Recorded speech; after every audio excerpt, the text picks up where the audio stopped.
네, 오늘 하나님께서 저와 여러분들에게 주시는 말씀 사무엘상 3장 1절에서 14절 말씀인데요. 죄를 버리고 회개 그리고 성결의 삶을 살아야 합니다. 이런 제목으로 말씀 전할 때 우리 하나님의 은혜와 도우심이 함께 하기를 원합니다. 네, 한 주간 동안 편안하셨죠?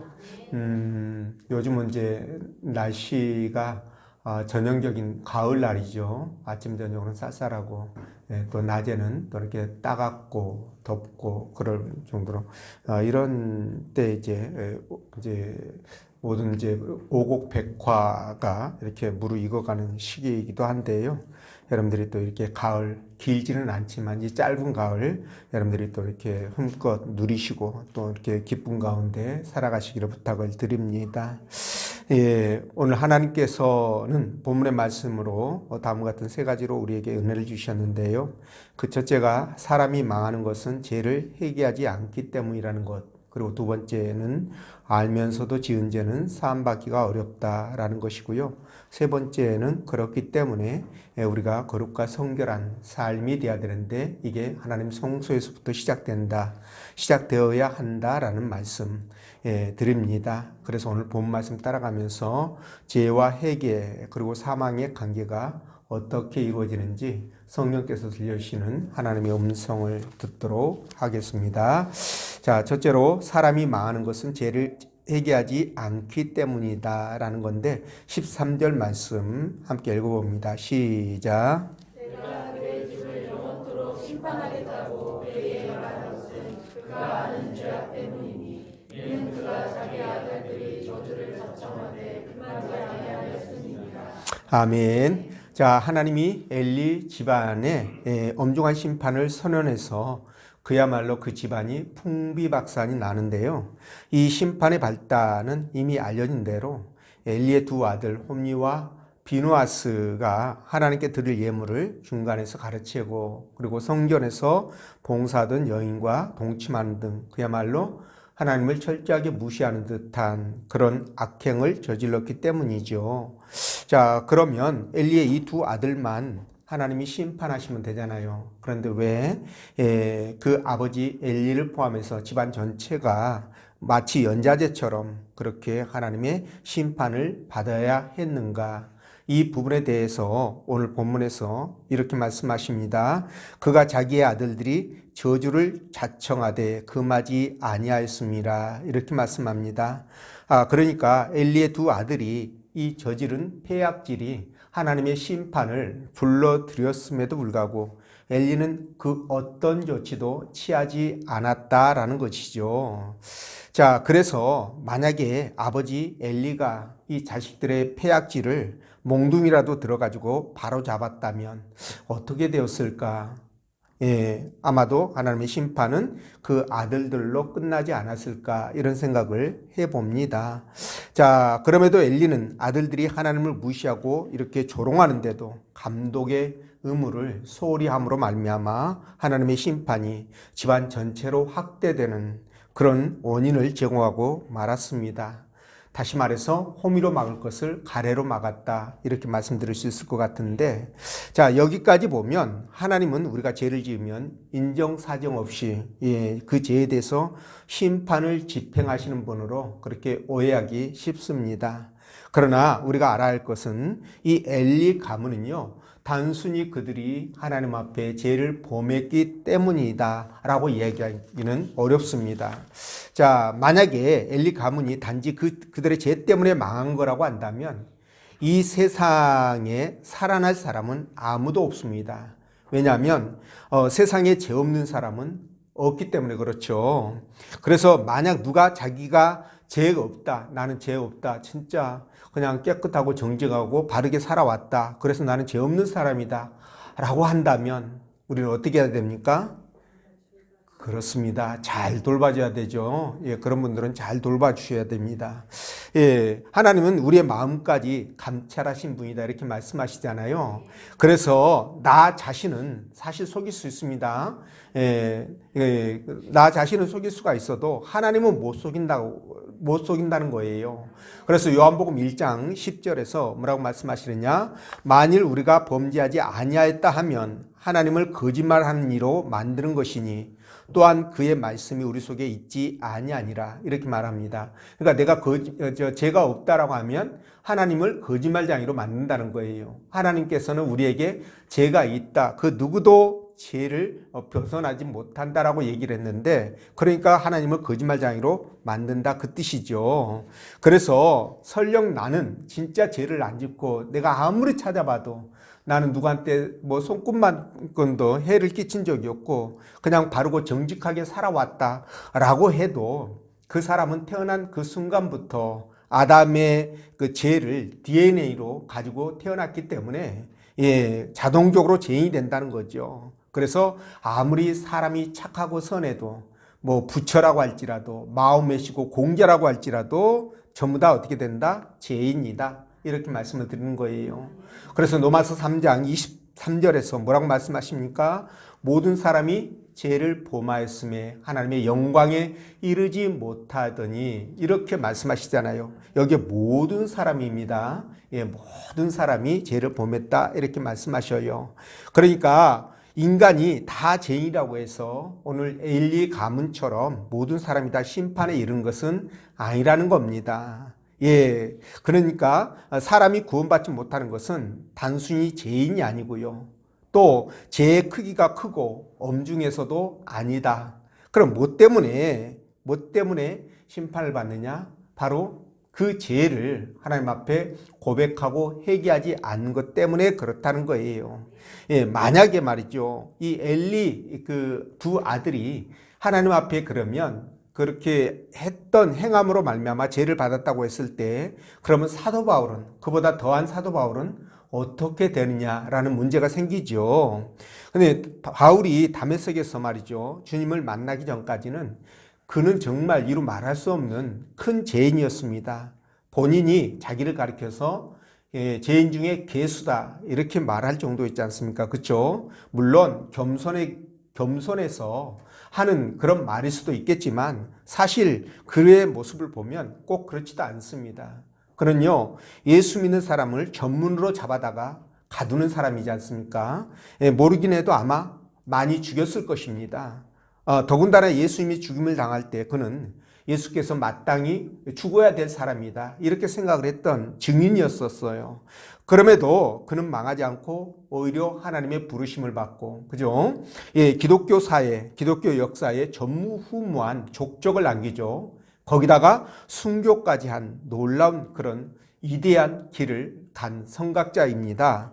자, 그렇다면 여러분, 엘리 가문이 하나님의 심판으로 철저하게 몰락한 이유는 제가 말씀드린 것처럼 그들이 죄를 지었기 때문이 아니라 그들이 죄라는 것을 알면서도 회개하지 않았기 때문이라는 거예요. 그렇습니다. 그래서 아들들이 혹시 모르고 그들이 죄를 지었다 하더라도 아버지는 알지 않습니까? 오늘 본문의 말씀 보면 알면서도 이렇게 말씀하시잖아요. 그러니까 알고 있었다는 거예요. 그런데도 아버지가 그들을 징치하지 않고 그냥 방치한 거죠. 하나님 앞에 나가서 죄를 뒤집어 쓰고 베옷을 입고 진짜 아들 데리고 그냥 머리 조아려가며 회개를 했다고 한다면 아마 상황은 바뀌었을 것이다 라는 생각을 저는 해봅니다. 그래서 오늘 이 본문의 말씀에서도 바로 그 부분을 지적하고 있는데요. 내가 그의 집을 영원토록 심판하겠다고 그에게 말한 것은 그가 아는 죄악 때문이니, 그러니까 그가 알고 있다라는 거예요. 이 죄가 하나님이 정말 미워하고 싫어한다는 것을 알면서도 이 아들들이 이렇게 저주를 받을 일을 끝까지 이렇게 감행함에도 불구하고 그것을 금하지 않았다. 이것으로 인하여 그들의 가정에 하나님의 진노와 심판이 임하게 되었다는 말씀을 하시는 겁니다.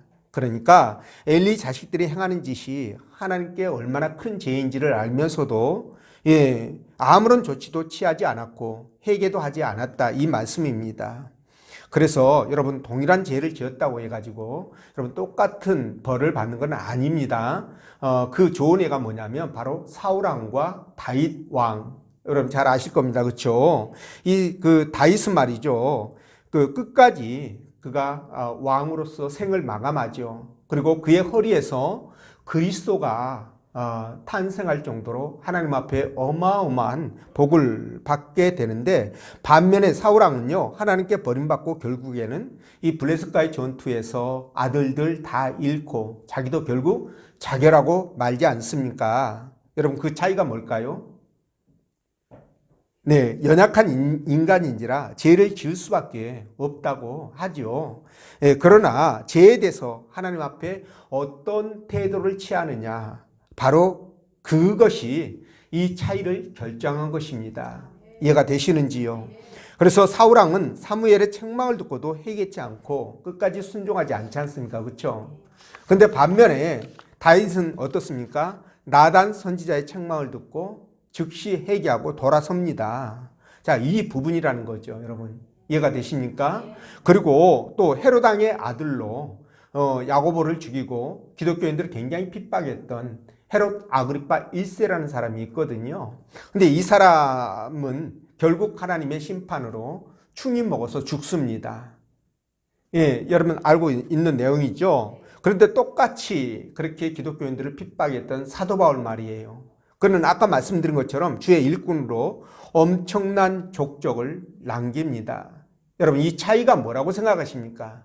이 차이 또한 죄에 대해서 그들이 해결을 하느냐 못하느냐 이런 것에 달렸었다는 것입니다. 그리고 베드로와 가룟 유다도 마찬가지예요. 이 두 사람의 공통점은 뭡니까? 예수님을 똑같이 부인하고 팔았다는 거죠. 그렇죠? 네. 그런데 말이죠. 그런데 똑같은 그런 범죄를 저질렀음에도 불구하고 이 가룟 유다는 자기 죄를 깨닫지도 또 회개하지도 않았습니다. 그렇죠? 그래서 결국 멸망하고 말았는데, 베드로는 어떻습니까? 베드로는 즉시 나가서 통곡하며 회개하지 않습니까? 예, 그 결과 가룟 유다는 영원한 멸망의 길로, 그리고 베드로는 초대교회의 이대한 지도자가 되게 됩니다. 그래서 이런 것들을 볼 때 저와 여러분들이 신앙생활하는 과정 속에 우리가 예수 믿고 구원받았다고 할지라도 우리가 육의 몸을 입고 있기 때문에 죄를 이렇게 벗어날 수가 없습니다. 그래서 누구나 죄를 짓게 되고 또 이렇게 뭐랄까요, 회개하고 이렇게 하는데, 죄를 지을 때 짓더라도 말이죠, 그것을 하나님 앞에 가지고 나와 회개하고 용서함을 받아야 된다는 거죠. 그렇죠? 이 세상에 하나님께서 용서하지 못할 죄는 없습니다. 그리스도의 보혈로 죄를 깨끗하게 씻어내지 못할 것은 없다라는 거죠. 그렇기 때문에 저와 여러분들이 죄 짓는 것이 물론 문제가 되겠지만 회개하지 못하는 것은 더더욱 문제다라는 것을 꼭 기억하시고 여러분들이 이 부분들을 염두에 두시면 좋겠습니다. 그래서 시편 51편 17절에 보면 하나님께서 구하시는 제사는 상한 심령이라, 하나님이여 상하고 통회하는 마음을 주께서 멸시하지 아니하시나이다, 이렇게 말씀하시죠. 이 말씀이 여러분들의 마음속에 깊이 각인되는 그런 말씀 되길 원합니다. 자, 둘째로 알면서도 지은 죄는 사함받기가 어렵다, 이렇게 말씀하시는데 14절 말씀 읽어봅니다. 시작.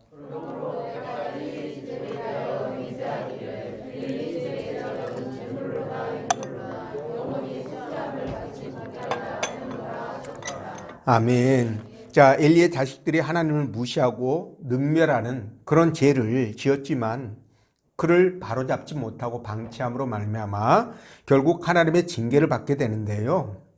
오늘 본문은 그 죄에 대해서, 그러니까 엘리 가문의 죄에 대해서 하나님 뭐라고 말씀하시느냐? 제물로나 예물로나 영원히 속함을 받지 못한다. 정말 그야말로 엄청난 하나님의 심판을 선고받습니다. 자, 여러분, 우리 하나님은 사랑이 많으시고 그리고 회개하면 무조건 용서해 주시는 그런 분이신잖아요. 근데 도대체 이들이 어떤 죄를 지었길래 이렇게 사함을 받지 못하는 그런 죄를 짓게 되었을까? 죄를 짓고 나서 어떻게 행동했길래 이런 죄를 받게 되었을까라는 거예요. 그 이유가 바로 13절에 나오는데, 말씀드린 것처럼 그가 아는 죄악 때문이다, 이렇게 분명하게 말씀하고 있거든요. 그러니까 엘리는 말이죠, 자기 자식들이 하는 짓거리를 알고 있었습니다. 그리고 그것이 하나님 앞에 얼마나 큰 죄고 또 하나님이 그것을 정말 싫어한다는 것을 너무 잘 알고 있었어요. 그런데도 불구하고 그걸 방치해서 멸망을 자초했다, 이런 뜻인데요. 자, 여기서 우리는 죄라도 말이죠, 하나님께 용서함을 받지 못한 죄가 있다라는 것을 다시 한번 깨닫게 됩니다. 물론 사람은요, 부패한 본성 때문에 태어날 때부터 죄성을 갖고 태어나요. 말씀드린 것처럼. 그래서 아무리 성인군자라고 할지라도 이 죄에서 자유로울 사람은 없습니다. 그러니까 누구나 다 죄를 짓는다는 것이죠.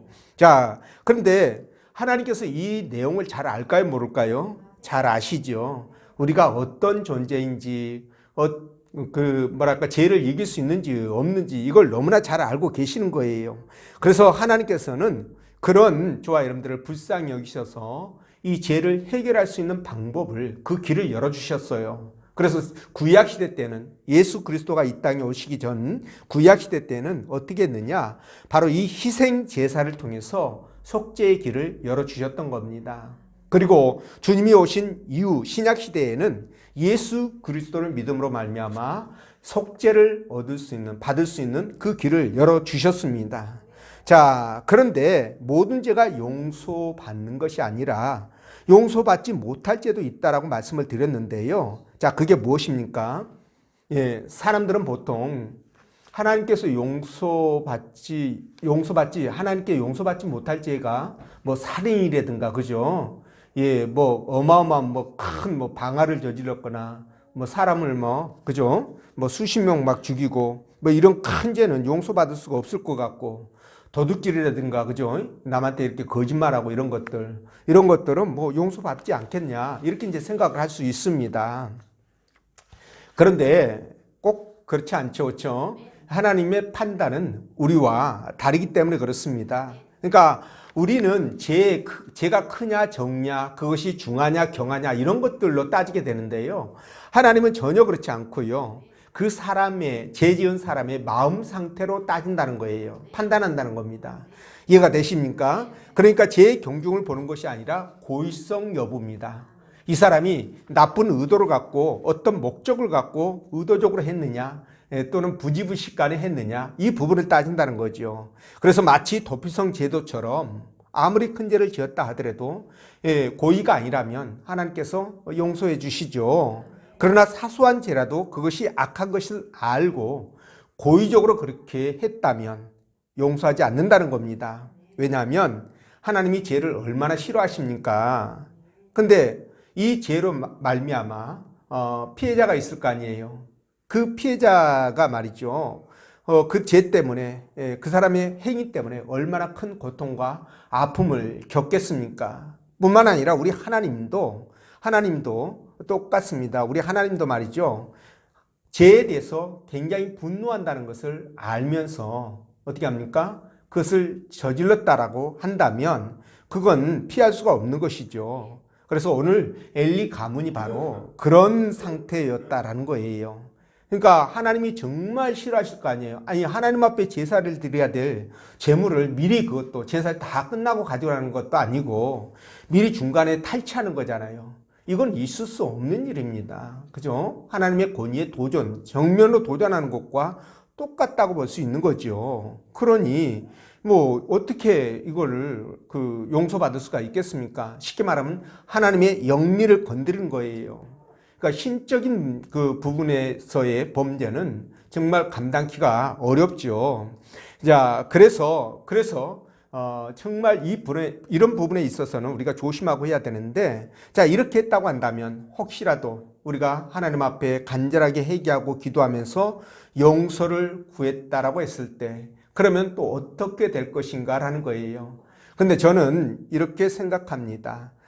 성경 곳곳에 그런 말씀들이 수없이 기록되어 있는데, 우리가 죽을 죄를 지었다 할지라도 그것을 깨닫고 돌이켜서 정말 하나님 앞에 간절하게 기도한다면, 회개하고 기도한다면 하나님께서 용서해 주신다. 저는 그렇게 확신합니다. 자, 그런데 엘리 가문은 그럼 하나님께서 그렇게 엄중한 심판을 선포하셨냐라는 거예요. 근데 여러분 성경 어디를 봐도 엘리 가문이 하나님 앞에 회개했다라는 곳이 단 한 군데도 없습니다. 자, 그래서 우리 하나님은 그걸 미리 아시지 않습니까? 그렇죠? 아시는 하나님께서 엘리 가문 그 가문에 대하여 용서하지 않겠다고 선제적으로 선포하신 것이다. 이렇게 보시면 돼요. 예, 그러니까 엘리 가문이 하나님 앞에 간절하게 회개하는데도 불구하고 용서해 주지 않는다는 그런 의미가 아니라 엘리 가문이 이미 하나님 앞에 회개하지 않는다는 것을 알고 계신 거죠. 마치 여러분 애굽 왕이 이스라엘 백성들, 그러니까 모세가 가서 아무리 보내달라고 이야기를 해도 마음이 강팍해서 그들을 보내지 않는다는 것을 아시고 10번째 재앙까지 준비를 하시잖아요. 그와 똑같은 겁니다. 그러니까 선제적으로 엘리 가문에 대해서 선포를 하셨다. 이렇게 이해를 하시면 됩니다. 무슨 뜻인지 아십니까?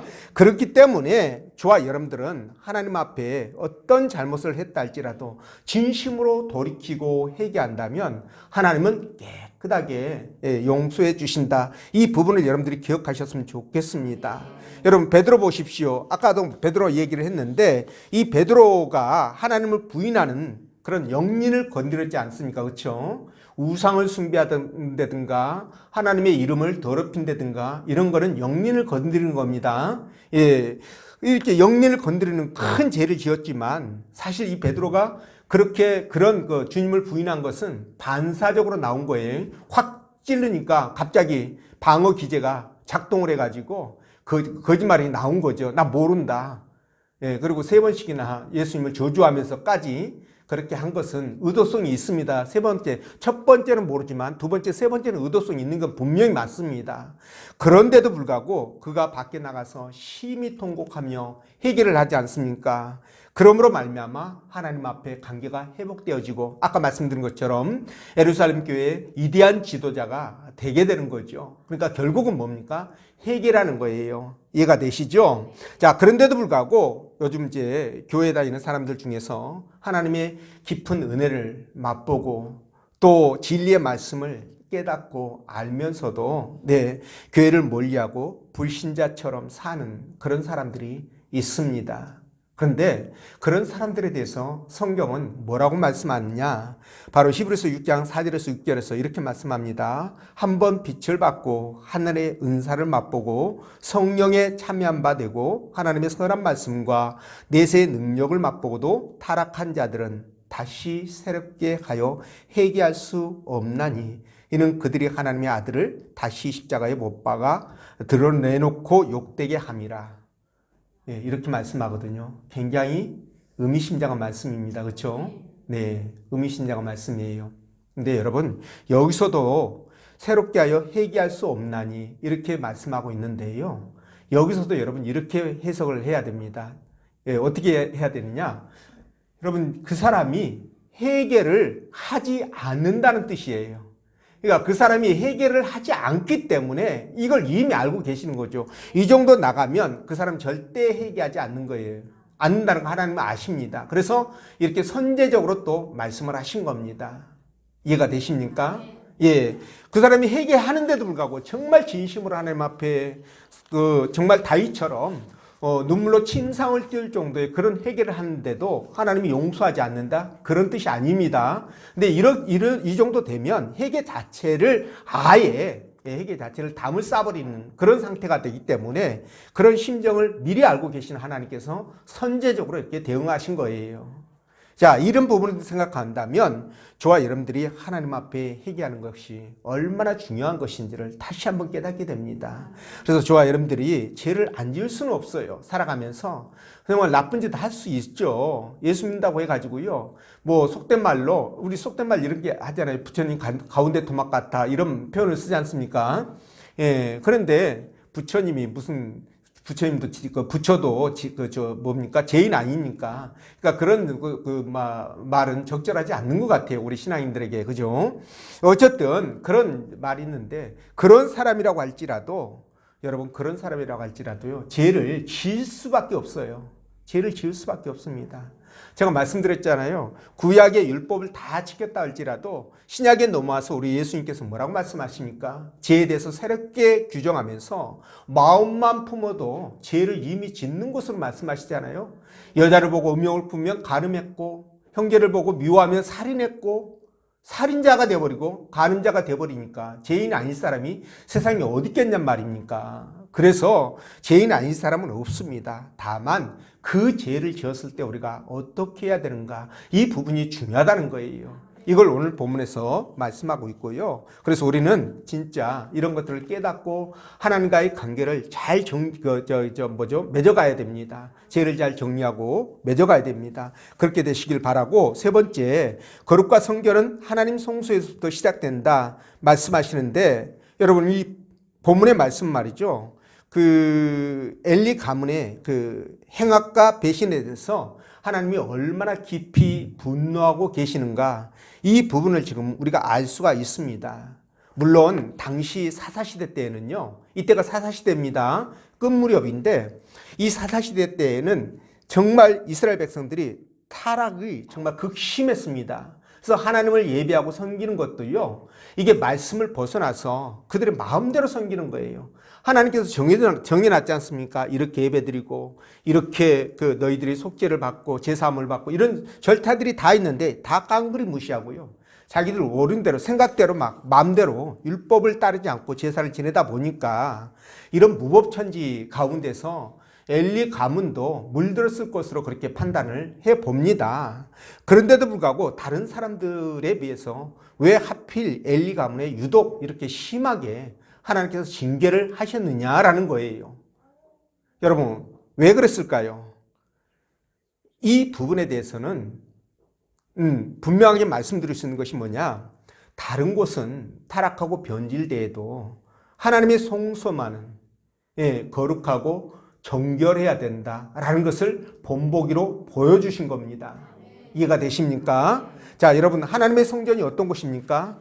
성전은요, 하나님이 계신 곳이고, 그곳에서 죄 많은 백성들, 인생들을 만나주시고, 또 그들이 하나님 앞에 예배하고 제사함을 받고, 그리고 하나님의 말씀대로 거룩하고 성결하게 살겠다라고 다짐하고, 그런 장소가 아닙니까? 그런데 이런 장소가 여러분 죄로 물들고 여기서 변질과 타락이 심해진다라고 한다면 어떻게 될까요?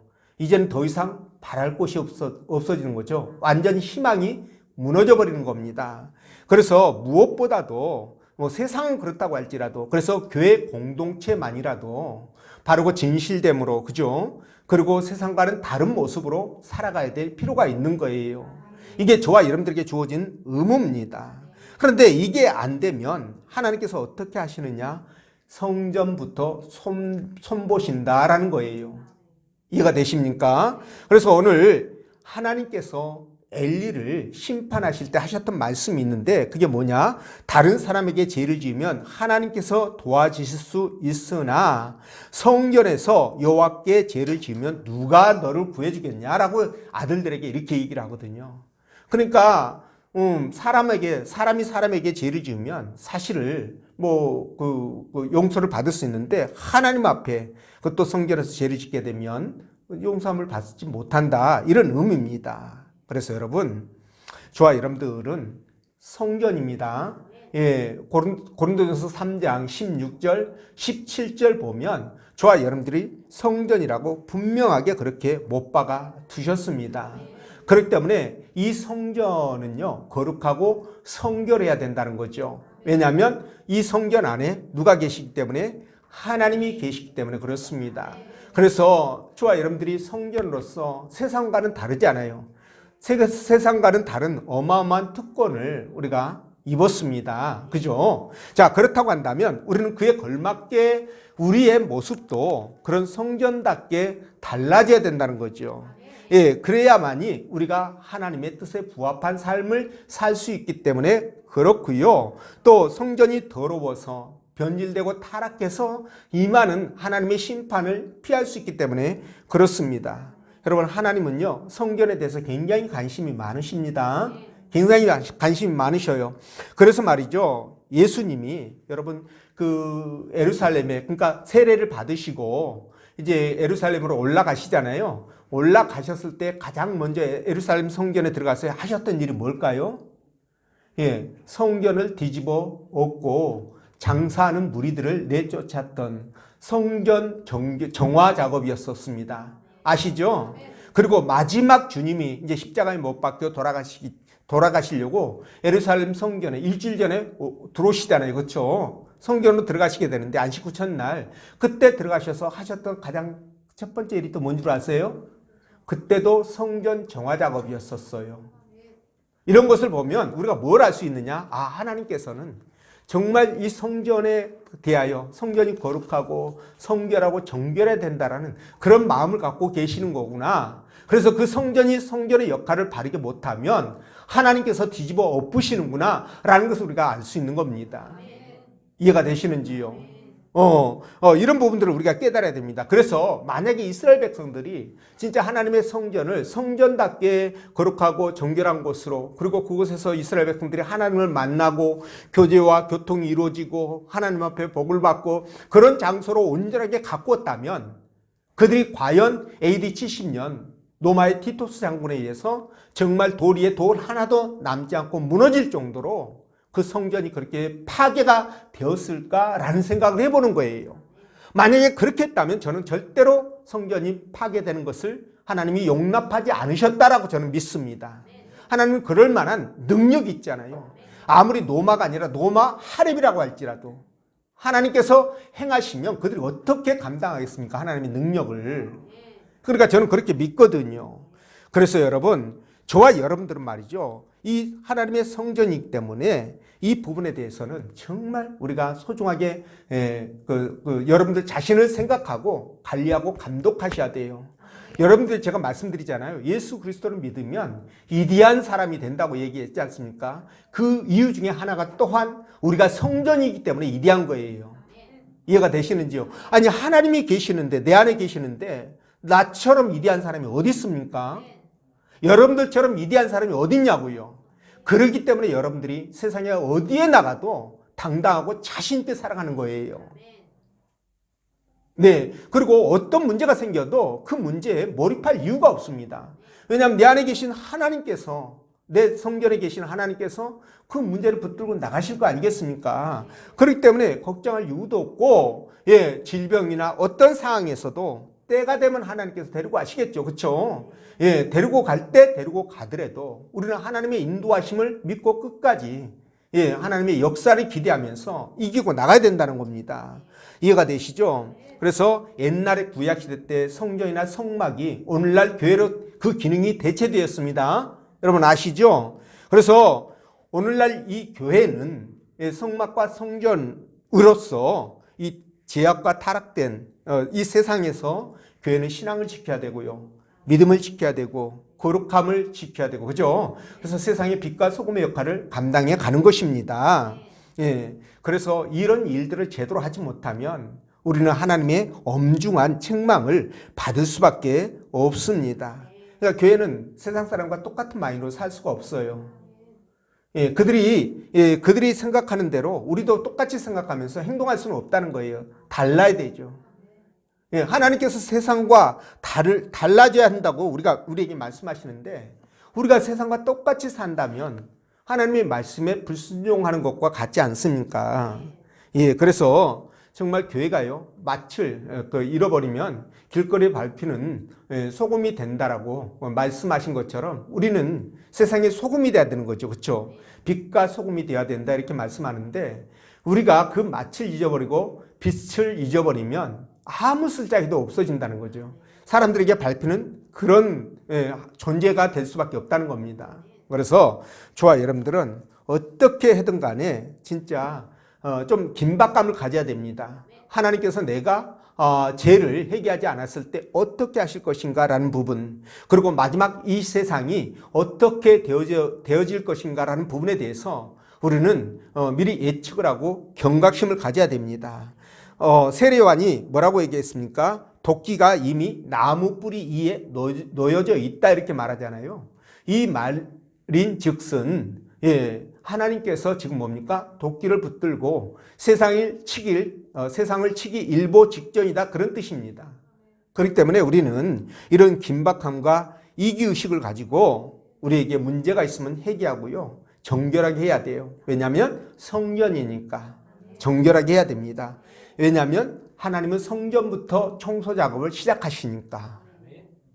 이해가 되십니까? 네, 그렇게 되는 겁니다. 그래서 저와 여러분들이 신실한 신앙인으로 그리고 많은 사람들에게 선한 영향력을 미치는 그런 자리에 서야 되지 않겠습니까? 그렇죠? 예, 저와 여러분들이 신앙인인데 세상 사람보다 못하거나 그들과 똑같아 가지고 그죠? 그냥 그렇게 그냥 힘없이 그렇게 산다면 우리 하나님이 보실 때 기가 막힐 거 아니겠습니까? 그렇죠? 예, 그래서 우리 신앙인들은 성장하고 그리고 신앙이 하루하루 갈수록 성숙해져야 됩니다. 그래야 빛과 소금 역할을 감당하는 것이지 세상 사람과 똑같아서는 그 일들을 감당할 수가 없어요. 그래서 우리가 그 일을 하려고 하면 여러분 사실 힘들어요. 예, 내가 절제해야 되고 또 하지 않아야 될 것들도 해야 되는 부분이 있지 않습니까? 이런 것들이 있기 때문에 좀 고단하고 힘이 듭니다. 그런데 여러분 이 부분들이 고단하고 힘이 든 것은 여러분들이 기도하면서 하나님 앞에 은혜를 달라고 기도하면 그 부분은 해결될 부분들이에요. 그래서 여러분들이 조금 손해를 보는 한이 있다 할지라도 세상에서 빛과 소금의 역할을 감당하기 위하여 저와 여러분들이 해야 될 일들을 해야 되고 하지 말아야 될 것들을 하지 말아야 된다는 말씀을 드립니다. 그래서 여러분들이 진정 하나님 나라 백성으로 정말 복된 그런 그 자녀들이 되시기를 주의 이름으로 축원드립니다. 기도합니다.